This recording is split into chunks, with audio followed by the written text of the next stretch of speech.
EasyJet Europecar livery that we got for 100 subscribers. Sort of got it for 100 subscribers, because you know what happened then. So this time we're not going to miss it, because we've got an arrival of it this time. And storage space.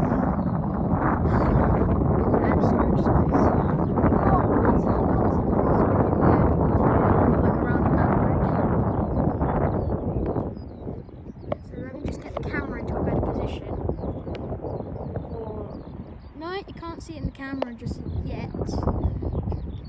There you go. As you can see, it's just over there.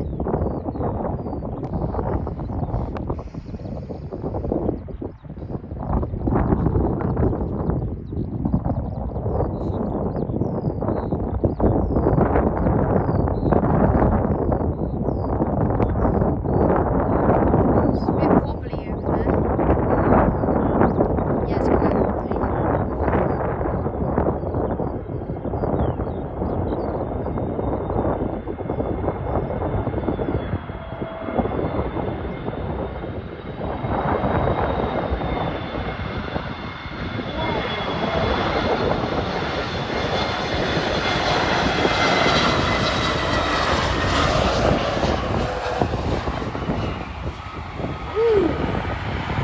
That was quite hard actually, but it made it.